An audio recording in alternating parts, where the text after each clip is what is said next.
Yo, check out my website, www.theclowntimes.net. That's clown spelled with K, as you see here. As you see, here are my rants here. I'll be more and more regular in posting rants in the future. You see what I have going on here. Also, you can also get your merch here at www.cafepress.com. Search for the Clown Time Sports. You see here I have sweatshirts, hoodies, baby gear, mugs, t-shirts. So just come on over and grab yourself some merch. Welcome to tonight's NBA playoff edition of the Clown Podcast. Please continue to like, comment, share, and subscribe to the YouTube channel.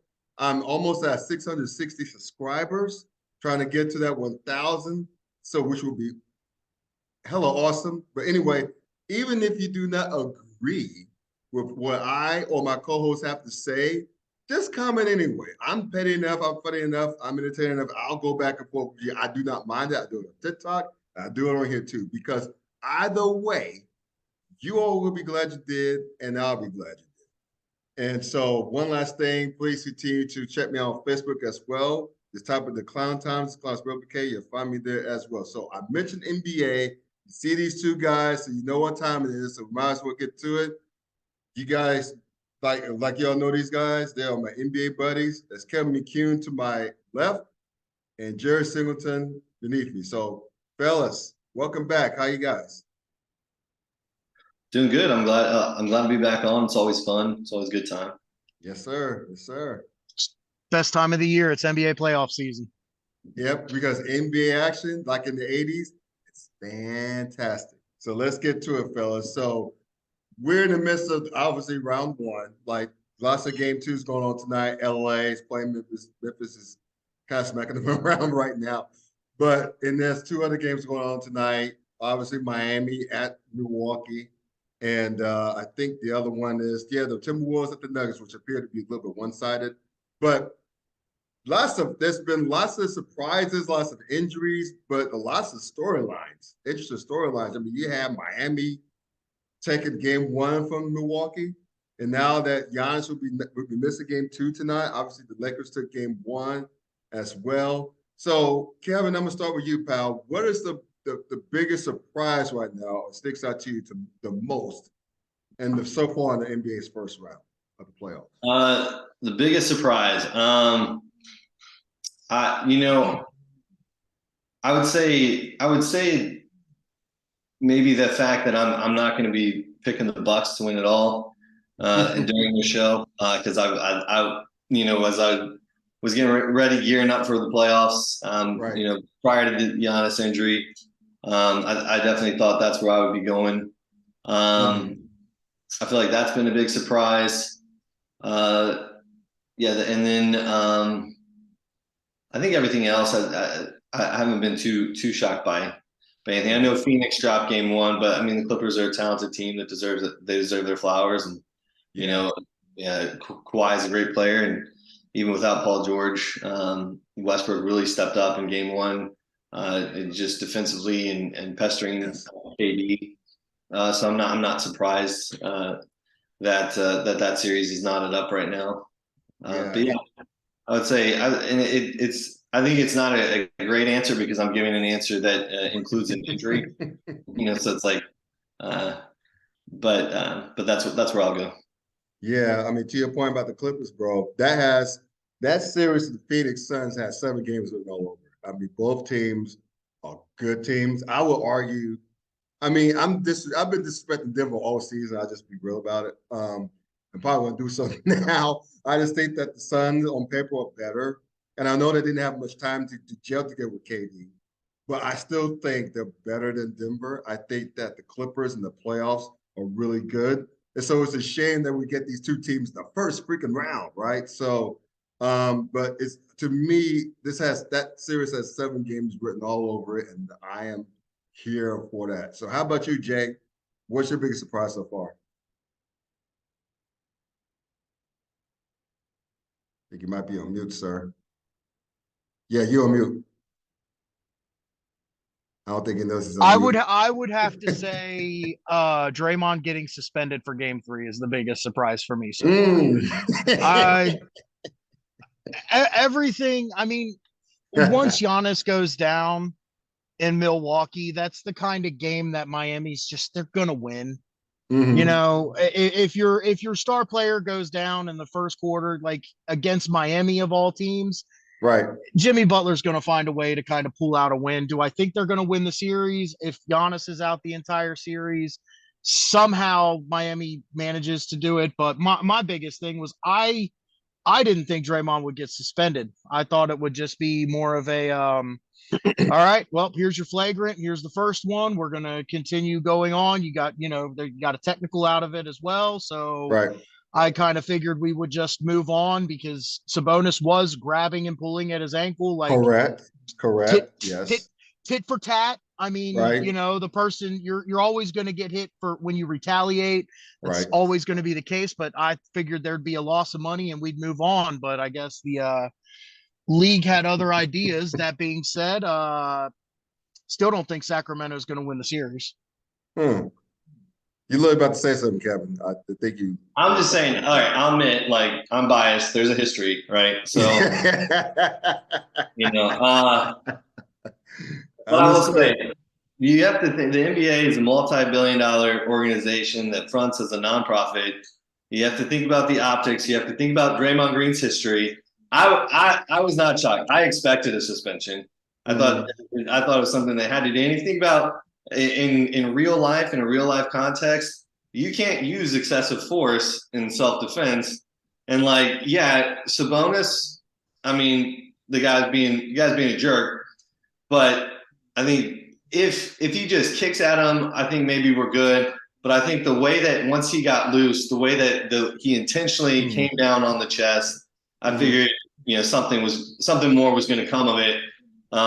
Especially after he hyped it up. Other than you get a slap on the wrist and you miss 7 minutes of a game. Well, here's my thing, fellas, and y'all both make good points, right? I tend to believe.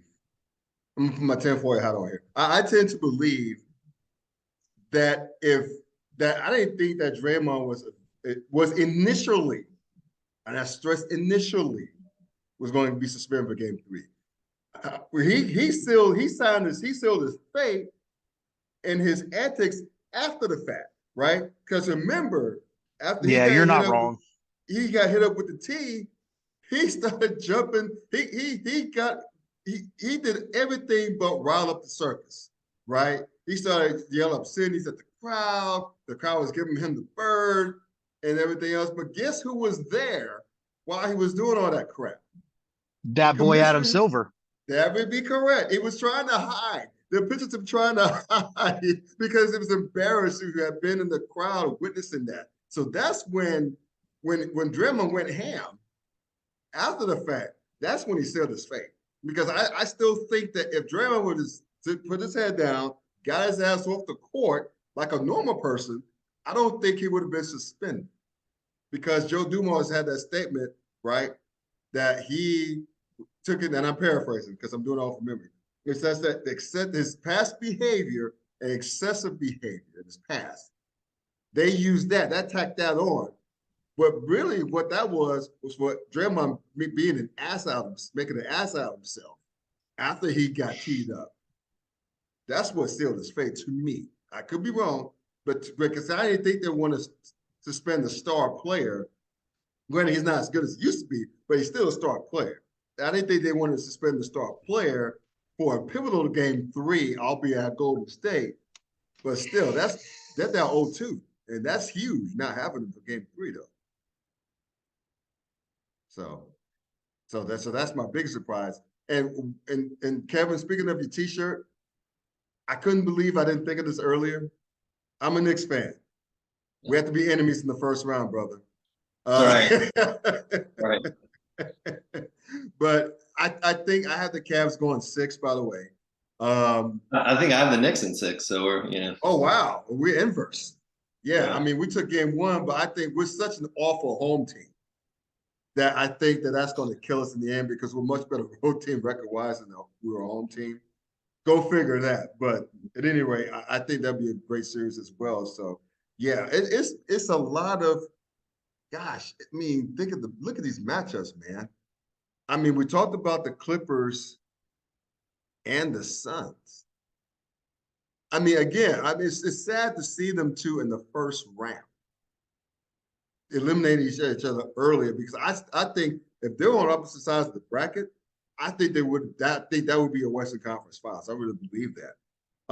But this one matchup that I really want to see, even though it's in doubt right now, again, it's still early. I want to see Golden State and Memphis in the second round so badly, because those two teams really hate each other.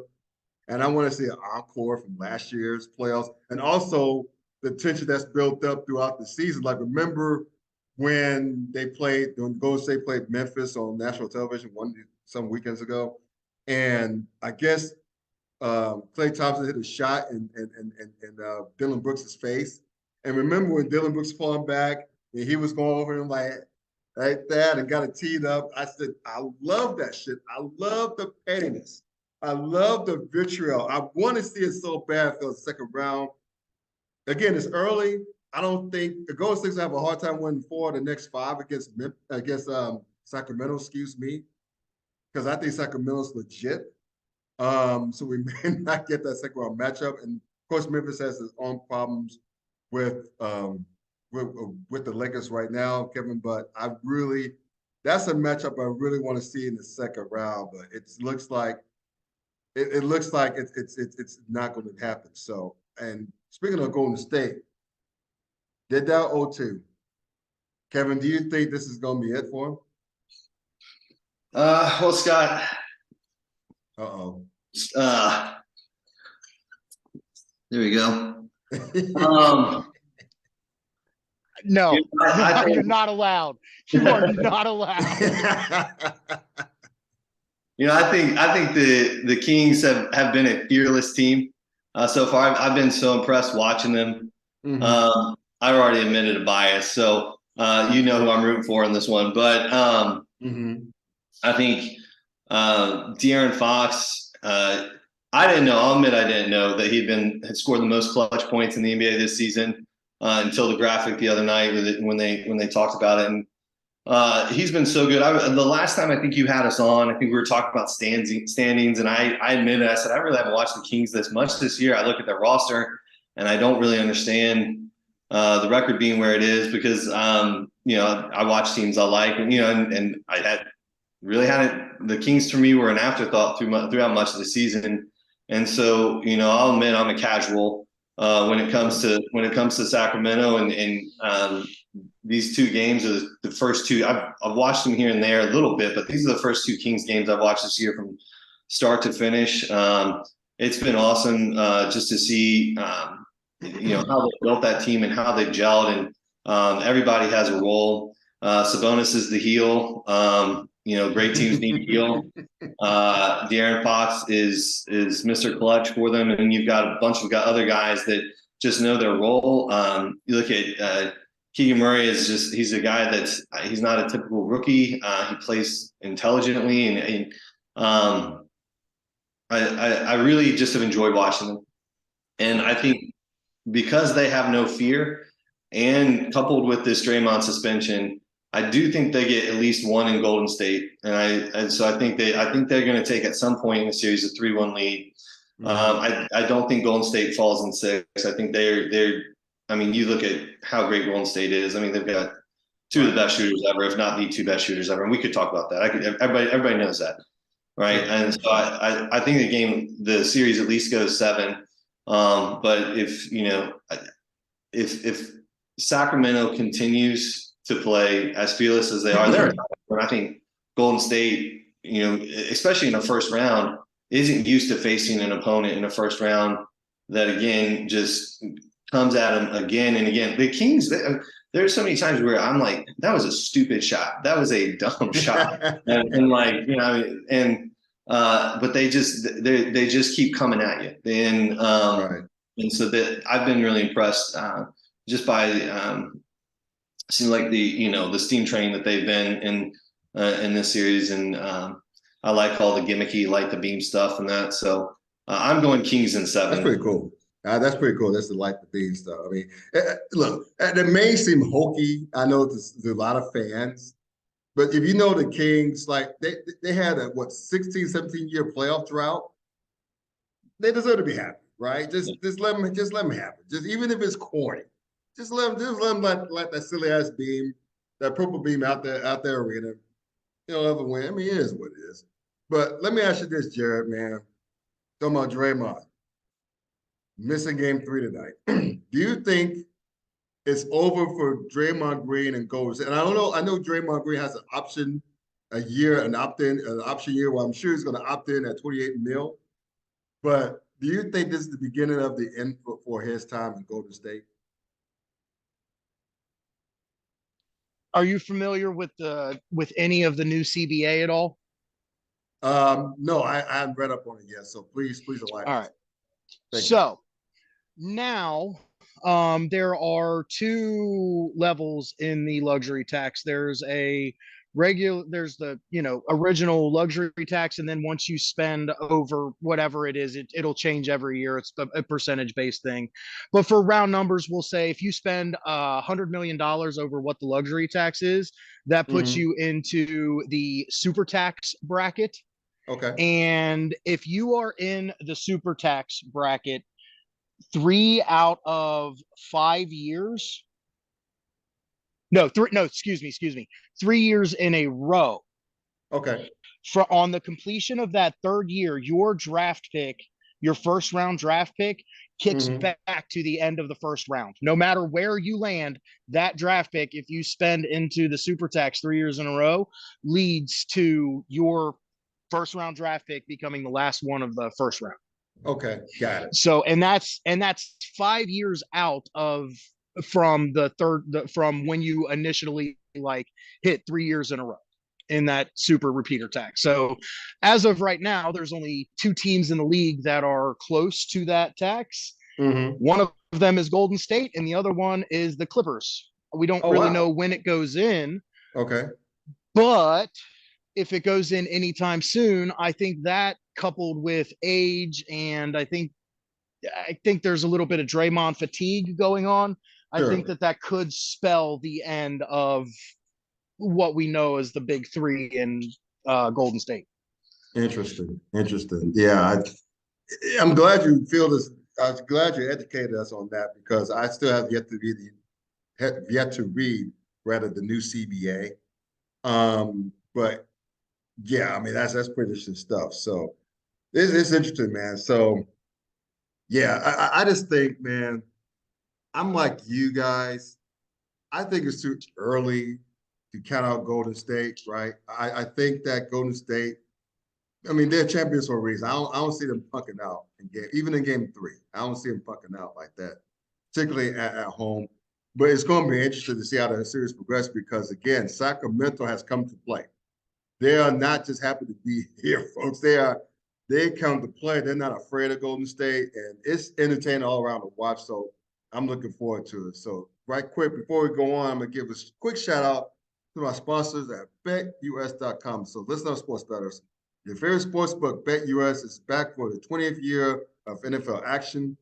With the industry's biggest sign-up bonus up to 200%, BetUS offers their members the opportunity to cash in for all of your favorite sports, including NFL, UFC, MLB, and NBA. So if you're looking for live in-game betting, incredible odds with daily odds boosters, props, and parlays, they got them. And how about fast payouts and exceptional one-on-one customer service too?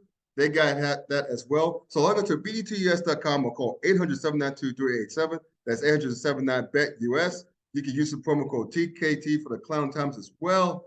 BetUS.com, where the game begins. All right, fellas, we're going to close the show out with what's going on in the other series that we did mention. The other series are pretty one-sided right now. Boston and Atlanta, Brooklyn, Philly, and of course, looks like the Nuggets and Timberwolves are pretty one-sided as well. Is there any hope, Jarrod, I'm going to start with you. Is there any hope that either the Hawks or the Nets will make it a series against Boston and Philadelphia respectively, or is it going to be at the very least, a gentleman's sweep in both cases? There's not going to be much of a fight put up from either of those. I mean, on any given night, Trae Young can go for 60, but I'm I'm kind of off the Trae Young bandwagon. It feels very empty calorie stats when it comes to him, because when you watch the Hawks, if he doesn't have the ball, he's just standing around. It's kind of Russell Westbrook-esque in that, at least back. Well, you know what? Not as so much Russell Westbrook as much as it was James Harden when he was playing for the Rockets. If he Right. didn't have the ball, he was just standing there. Yeah. So I don't. That's kind of where I'm at with Trae Young and Brooklyn. They have no answer for Joel Embiid. So Nick Claxton's just too small. You can't throw any other wings at him. He's just too big. He's too skilled. A gentleman's sweep might be in order for both of these series. Yeah.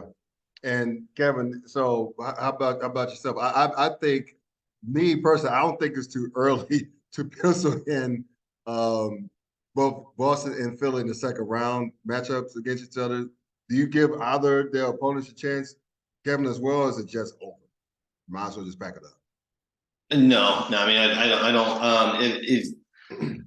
I mean, Boston's shooting 52% from the field against Atlanta, and Jarrod Mission's not being impressed with Trae Young. I mean, Murray's been the better guard for Atlanta through the first two games, and Young's supposed to be the face of that franchise, and so I don't. I mean, when you have Derek White, I mean, playing like he's played in the first two games, I mean, I think you pencil the Celtics into the NBA Finals if he keeps that up, and yeah, I don't. And then I think Philly's just too much. I think Brooklyn. I think Brooklyn's cool in that in both games, like halftime, it's still a game, right? Sure. I think Bridges has definitely earned some respect from a lot of people across social media. And, I've seen a lot of people tweet things out like, I didn't know Miles Bridges, was this good. But I don't think. I just think top to bottom, their roster's not good enough. I wouldn't be surprised. I think Boston sweeps Atlanta. I don't think Atlanta gets a game in that one. The other series, I think Brooklyn, if they can hang out around long enough, might get one. But yeah, I don't think either one becomes noteworthy. And I'll be honest, I've tried to watch as much of the playoffs as possible. And I've seen almost every game. The games that I've tuned out the quickest on have been the Celtics games, because I'm just like, like this is over. Like I got this one. All right, I'm gonna go cut the grass. Like, not that right. We know the funny thing was, I was going to say, the funny thing is that the game two, they got to a quick start. The Hawks did. And they end up like going from like 10 points, I think 11 points up to like 15 to 17 points down in the middle of the second quarter. So I'm like, damn, that's why I just shook my head. I'm like, yeah, this series is long over. It's over. Might as well stick a fork in Atlanta. But I will say this about Brooklyn. I did like that nasty slam that Cam Johnson had over Embiid. That was a thing of beauty. That was a thing of beauty. I was impressed with Cam Johnson's courage, but I think it's awful not to, and it's great for you guys, because that series is going no more than 5 games. I think that the Nets do not have a home court advantage at all in Brooklyn, because most Brooklyners are Knicks fans, and they still look at the Nets, I almost said, as if they're still New Jersey. So, I think that series is over in 5. And I got one more question for both of you guys. Clippers. I've got a quick question for you. Okay, go ahead. Yeah, sure. Kind of a sidebar, but if you are Brooklyn management, and given everything that was the last 3 to 4 years of the Kyrie Irving and Kevin Durant experience, could you be happier with the team that you have and the future setup that you have? Like, could you have envisioned a better landing spot than what they actually have? I know that was pretty cool. For Brooklyn to make out like they did. They got some draft picks back. They got players who could actually play and actually want to be there. That was good on their part. Now, I think they'll have the whole summer to gel more and develop a cohesion. But yeah, to not be lottery bound and be competitive in the playoffs, that's pretty. If that's not impressive, I don't know what is. I agree with you. I totally agree with you. But I was gonna ask you, Clippers, Suns. Who you guys got, and how long is the series going? I have the Clippers. I'm sorry, I have the Suns in 7. What about you guys? Let's start with you, Jarrod. This is probably the hardest question of the playoffs so far. Yes. I got to go Clippers in 7. Uh-huh. And the biggest reason I go Clippers over Suns is Kawhi looks rested. And while Durant, I would have to say, is probably the player I would rather have of the two, Mm-hmm. Durant has also not been on that team and not played with any of the other guys for all season. Like he got there so late in the season, he got hurt. There hasn't really been time to gel and everything like that. Where while Kawhi hasn't necessarily played all the games that you would think, Mm-hmm. he came in after the All-Star break and there were like 22 games left and he played 18 of them. So he got himself into like game speed and everything. It's hard. It's hard because the Clippers have so many different looks that they can throw at you, Right. and the Suns are kind of just, we got Booker, we got Durant, and we got Chris Paul, and it's going to be on them plus Ayton to figure it out. Yeah. Yep. And how about you, Kevin? Yeah, I'm gonna go Suns, and just be cliche. I don't know. Um, I and I want to be trendy and say like Suns in 6. Sure. Um, I don't know, but that feels a little aggressive. I'll just do that. I'll do it. Why not? Yeah, what the hell? Um, Life's too short. Yeah. that's right. I think the Clippers are the exact type of team that the Suns don't want to play. Sure. You look at their makeup, they're a gritty team. Ever since Kawhi came in, Ty Lue came in, I feel like the organization is just they're one of the tougher teams in the NBA Right. in terms of physicality, in terms of and Kawhi. I think his ability in the playoffs and his game in the playoffs is just different. I mean, that's why he's led 2 teams to NBA championships, and so it's hard to pick against him and his makeup. I think the Suns just have too much talent, and it seemed like there was a point in Game 2 where Booker hadn't hit a 3 in what was it, 5 straight playoff games or something, which I Mm-hmm. was like, I thought that stat was absurd to hear. And when I picked this, there's a little trepidation with just how the Suns season ended last year. And 2 years ago when the Suns got to the finals, I thought Monty Williams was one of the best coaches in the NBA, and I think Sure. that reputation kind of took a hit last year with how their season ended disappointingly as it did in the playoffs, and so I don't know. There's a little fear in me that Ty Lue is the better coach. He And I, is. and some people might not like that. Suns fans might not like that, but I mean, but I'm going with the talent here. I'm doing the exact opposite of what I'm doing in the Cavs and Knicks series, where I just think Thibodeau is just so much better than Bickerstaff. But again, I probably hate on Bickerstaff more than most people because I'm a Cavs fan. But Sure. yeah, I'm going Suns in 6. I think if Booker plays the way he did the other night, I mean, he just wasn't missing. It was like he got ticked off. Some kind of fire got lit in him. And just sitting there watching that game, I was like, man, if they play like this, like if they play like this, they want to play like this, and they go toe to toe, and they rain it on the way that they did. Mm-hmm. Uh, I do think that some national guys made some good points this week, talking about Durant, talking about how he only took 9 attempts in the first game, and how smaller guards can sometimes get under his skin, and guys like Westbrook, and did that, but that he's always historically when that's happened, he's always come back and he's always dominated. And I think he started to assert himself more in game 2, and I think he'll do that even more. I think we're going to have, I think we'll have KD like 44, plus point games here in the very near future in this series.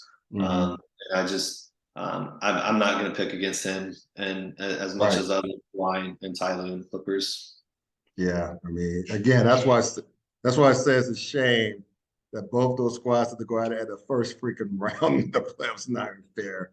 But to your point, man, Ty Lue is pound for pound the best coach in the NBA right now. To do what he's doing without Paul George, say what you want about Paul George, but Paul George is a baller. To do what he's doing with just Kawhi and Russell Westbrook right now, giving the Clippers, giving the Suns some fits. I think there's a lot should be said about that. And honorable mention to Coach Spo in Miami as well. He has those guys. I was just about to say, Eric Spoelstra would like a word. Yes. So again, both two guys for my money are the best, pound for pound, the best coaches in the NBA right now. So shout out to both of them. So can I give you guys a cool little stat to kind of back up what Kevin was saying? Yes, please. So we know that the NBA playoffs is kind of, when it comes down to it, it's an isolation mid-range game, right? On offense. As you get deeper into it, it's harder to run your offense. Everything slows down. This year, the Phoenix Suns have 3 of the top 10 players in expected points off of isolation mid-range jumpers. Booker, Paul, and Durant. If there's anything that can overcome all of it, it's the fact that they have 3 of the top 10 players in the NBA at the mid-range isolation game. That's a lost art, man. The mid-range with the shooting threes going on right now, but the mid-range, it's being slept on. So I'm glad to see the mid-range alive and well. I love the mid-range game. So where can they find y'all on social media? I'll start with you, Kevin. Yeah, just at Kevin McCune, KEVIN MCCUNE. All right, Jarrod. Sorry, Jarrod. How about you? It's Singleton J21. Just last name, first initial 21. That's on Twitter. There you go. And guys, all of y'all out there, listeners, thank y'all for tuning into this podcast. Please to like, comment, share, subscribe as well. Because like I said, you be glad you did, and I'll be glad you did. And check these guys out on social media, on Twitter. They're great for NBA, especially Kevin. So just check them out and have fun with that. And so until next time, enjoy the NBA playoffs. We'll be back next week talking more NBA. So until next time, we out.